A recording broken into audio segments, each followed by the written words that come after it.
Hello everyone, I'm Manna. You can just barely see Loki over there over my shoulder, and Arya is back there. You can see Arya too some. They're cuddling. There is a Pong toy underneath my desk. um, we're back with more of the letter. When we last left off,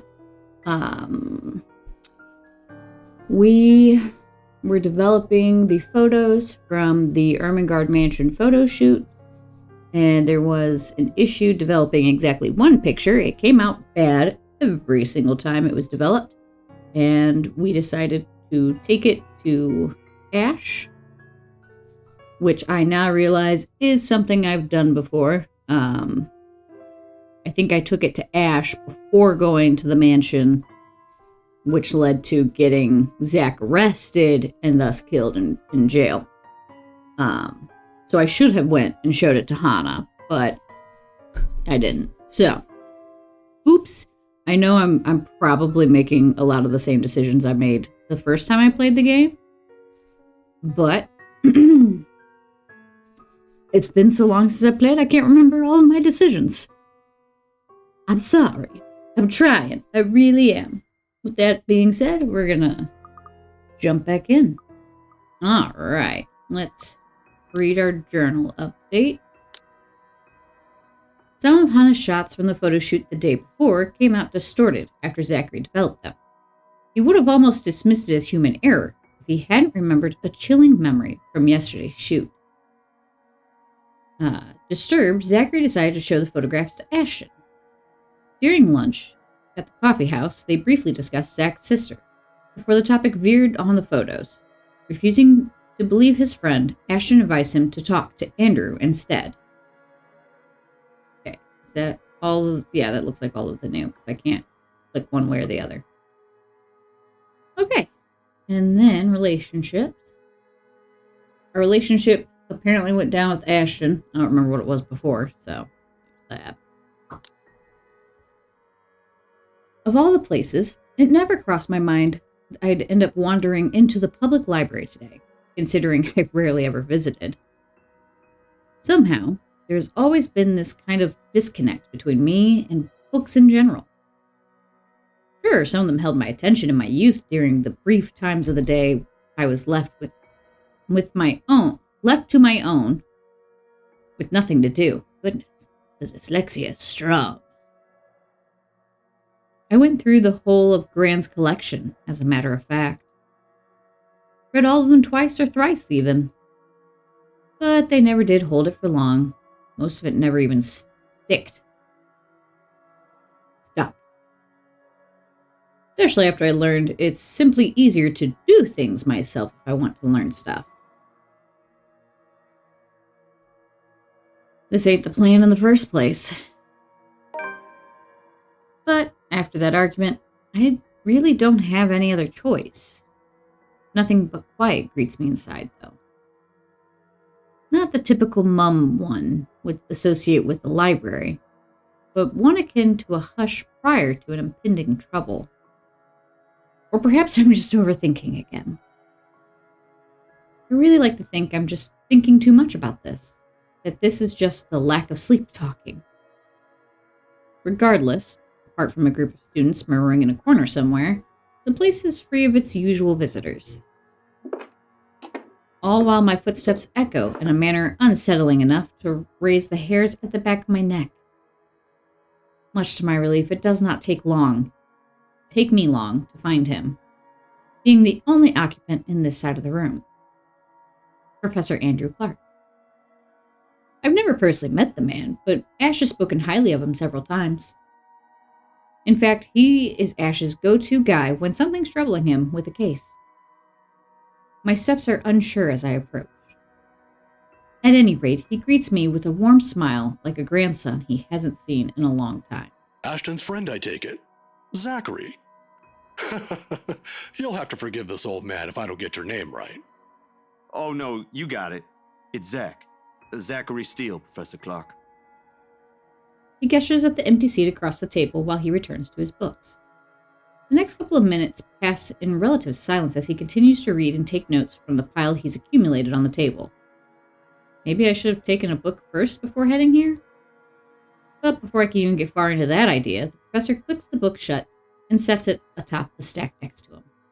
Ashton told me you were hoping to get answers from me.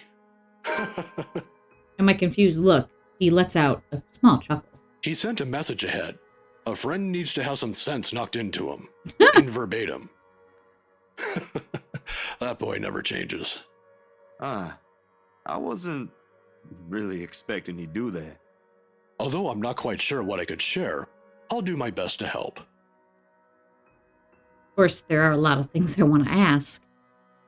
How do we get out of this mess is the first among tens, hundreds of concerns in my head. But in the presence of someone I barely know, the thoughts won't easily form. He is nothing but patient, however, and with enough time to mull over, the question finally forms. Do you believe in the paranormal, Professor? It's supernatural, actually. Don't worry, it's a common mistake to make, but they really are two different things. The other one deals with what we can't explain at the moment, while the other are things we may not have an explanation to. Here. He places a couple of papers in front of me, the very same one he was writing on earlier. A study of Luxborn's supernatural culture in a nutshell. A friend of mine wrote that a few years ago. He took interest in the city after reading about the stories. I have to agree with him here. Even stories dealing with things you don't see with the naked eye can be rife with culture, and this city thrives on it. I do enjoy culture. Just ask the locals. Like ghosts, for example. Among other things. The interpretation has changed over the years, though. Various religions, for example, have their own version. It might not always be a spirit now. It could be a memory, or an imprint, an echo, so to speak. Some are born from curses, even, out of great anger, hatred, or pain. I don't remember this conversation, so I think something did go differently in the conversation with Ash to get me here. Because I don't remember this at all. There was this one story. Here it is. Another book is pulled out from the stack and placed open atop the paper. While he speaks with such passion that it makes me wonder if some part of him believes these to be true. It is interesting, though, even if I'm personally not a fan of such stories. And soon, hours pass without my notice. In the end, it asked for something to be sacrificed in order to destroy whatever anchors the wraith. I'm not sure that we're dealing with a wraith. A sad tale, that one. But the simplest grudge can bring the ugliest, even in the kindest person, with some people none the wiser. From what little I know of the spirit, I guess from that definition, yeah, I guess it could be a wraith. Oh, I'm sorry. I just went on. Nah, it's good. Are you familiar with the Ermengarde mansion, though? Of course. That goes without saying. Who hasn't heard of the local legend? Although, word of the mouth is, someone has already bought it. Ah, yeah. The right couple. It was a close friend who handled that sale. So I heard. Well, don't think the house being bought by anyone would stop us from talking about it. Yeah, I can't imagine it stopping you from talking about it either. Like, that. What? What is it about the mansion, then? I just want to ask what you think of it, sir. We're going to need more than an afternoon for that, young man. My schedule is clear. You see, it's the kind that has changed over the years, passed down from one person to the next. Sometimes, it's the Lord William who haunts the place. There are versions where it's the lady of the house. But my favorite, a personal favorite, would have to be the ones that followed after the disappearance of the kind daughter. This is all new to me. Well, what about these then? I don't know what that dance was about, I'm sorry. There's a moment of hesitation on my part before I pull out Miss Wright's photos and lay them all in front of him. Well, I think he's going to believe you. Unlike Ash, though, the professor inspects each print with great interest. Hi, Maru. You come to join me? Hi. Hello. Aw, sweet baby. I love you. You're such a sweet baby. I love you so much. That gives me some hope, at least. When were these taken? Just the other day. Do you think those are the same? Perhaps. Perhaps not. There were certainly instances when the film would pick up what the human eyes weren't able to see. An entire game series based off it called Fatal Frame. But then, it could also have been human error. I didn't edit it in any way. You have my word on that, Professor. They all just came out like that. Then, if it is what you're thinking, I'd strongly advise against doing something reckless and further tangling with them. Accounts about them may be riveting to you, but most of it often ends in an unpleasant manner. I think it's too late. What about those people in the house? If there is something in there, shouldn't they know? Whoop! Sorry. My fingers twitch and make me accidentally click sometimes. I really should just take my hand off the mouse when they're narrating. I'm sure they're already familiar with the legends, but... Some people might deserve it, however. Right, you have a history with the rights. Deserve what, sir? All of a sudden, the tenderness in the professor's eyes disappears, his face becoming unreadable. As though catching himself, he hastily clears his throat, gathers his books, and rises from his seat. Professor? I'm sorry. I just remembered something I neglected to do. You'll have to excuse me, Zachary. Maybe I did have this conversation, and that's what drove me to go to the mansion and go in. I honestly can't remember. I don't remember it at all. All right. Do you need any help with that? But at the same time, it feels kind of familiar. Don't let my looks fool you, son. I can still carry a few hundreds. I've been doing this for years. I'll see you some other time if you have any other questions. Of course. It was nice knowing you, Professor. That doesn't sound ominous. He doesn't hear it, however. In a few short strides, he's out of the library, leaving me and every piece of this whole mess amidst the oppressive stillness. Despite the answers gleaned, more questions surface. If there is even a single way out of this, I hope we find it soon. Yeah, I can go for a little bit longer. I was checking the time that I'd been recording, because I'm like, I don't want to record too long. Oh, it's only been about 13 minutes, so we can go a little longer. The moon is well into the night sky by the time I make it back home. My heavy treads and the sound of traffic outside echoing in my ears, filling the empty room with some semblance of life. Nana would scold me if she ever hears me walk like that, but after today, I really can't give a damn about everything. The mattress creaks under my weight as I unceremoniously flop down on it, and I find myself looking at the paper under my grip. An invitation and a request to cover an event, the Wright's housewarming party, tomorrow evening. If only it were that easy, but it'll give me a chance to talk to her about that thing in their house. With a sigh, I let my hand fall to the side of the bed along with the invitation. I'll think about it tomorrow when my head ain't muddled with thoughts of a headless woman and the haunting smiles of a ghost.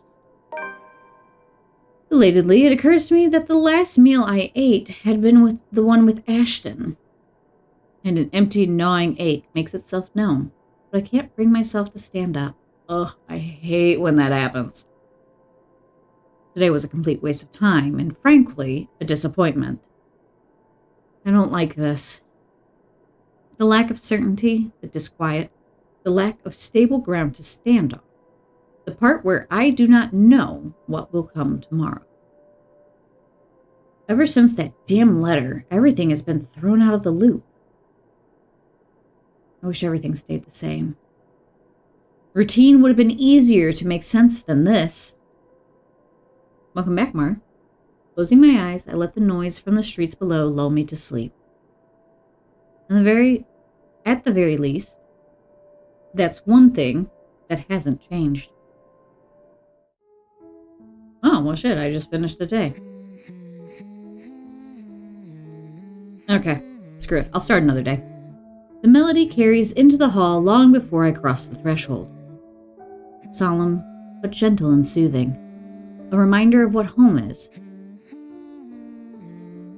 Pa's firm but meaningful gaze, Ma's wistful smiles, the warm rays filtering through the eaves at sunset, the distinct smell of wet earth and leaves after a long day's rain, and our room. Poor kid. The room. Ma and Pa's pride and joy, the place we were once promised several springs ago. Yet it won't stop. No, wait! Come back! I'll be good this time! It wasn't because you weren't good. I'm so sorry. Please don't leave! Please stay! The floorboards are cold under my feet, more than it usually is. The walls more forbidding than what I'm used to. Farther and farther the room goes. Ma singing ceases, and Pa. I can't hear Pa. Not above the ruckus clanging and the deafening roar of gunshots, nor the screams replacing the comforting soft melodies. There is only blinding fear. But when the light breaks... Oh, hi! Her skin has already taken a sickly pale color, rotten in most parts, blood dripping from every open gash and lesion on her body. Bony hands grip Hannah's neck like a noose, straining the skin underneath with a vibrant staining I can read. Staining the skin underneath with a vibrant shade of scarlet. Nothing but malice fills the gleam in her eyes. A scream ripples through the air. My whole body feels distant. I feel like I need to be ready for a quick time event. Every limb heavy with lead, all unable to move at will. Not even so I can wipe the beads of sweat forming at my temple. The rasping of my breath easily fills the room in the wee hours, while I force it back into a steady rhythm. There's a tightness in my chest, can't shake off, my heart pounding against it as if it's about to burst. Something cold has settled in my legs, not the usual chill that comes and goes with the passing breeze from the window, but one strong enough to sting, shackle, and leave a frigid sensation creeping up my skin. With every struggle I make, the pressure winds firmly down around my legs. Tighter, and tighter, and tighter, until it becomes too much. My heart stops. Oh no! Another draft sweeps into the room and brings with it the iron tang of blood. I gotta sneeze. Thick. Suffocating. Filling my nose with a foul, sickening smell as I shift my gaze downwards, and it slowly comes into view. Mouth stretched a hideous smile, and eyes brimming with nothing but madness. The stench of gore taints the air around me. I can't look away. From the terror and death that her uncanny, twisted features alone scream. I try to open my mouth, to shout, to ask for any help, but my voice has left my body altogether. Meet your sleep paralysis, demon. Should not make jokes. All I have is the painful realization that no kind of plea will ever save me from her.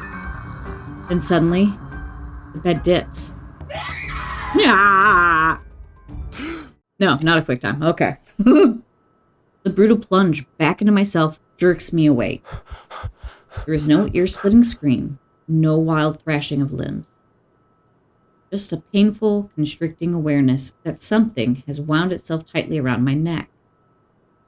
I waste no second pulling it, a blanket, away, but allow myself a few minutes to steady my breathing before getting off the bed. Inhale, hold, exhale. 1 step, 2 steps, 3. But the dreams have gotten worse. Ever since 2 days ago, No longer are they the small, cursory flashes that I'm used to, but vivid ones that linger. I can still feel the blood in my hands, the putrid smell of rotting flesh, the sickening crunch of bones breaking with every movement, and her cold, chilling eyes as they bore into me. I draw in one long, ragged breath, and before I know it, I'm walking out the door. Even in the waking world, it reeks. Cat hair. Okay, with this scene change, I'm going to call it here, because if I remember correctly, we are about to meet Luke and Hannah's niece, Kylie. Kylie. One of the two. So, that being said, I do have a cute cat video for you guys that I can put up. Arya has figured out how to turn the light above my bed on and off today. So I will have to add that video on here so you guys can see that, because it's too funny. He realized that there was something hanging from the ceiling fan that he wanted to play with, and now he knows how to turn on my light. But thankfully, he is napping right now and is not in the mood to attack the ceiling fan. So, yeah, I will see you guys later. And remember to do something nice for a stranger today. You just might save a life.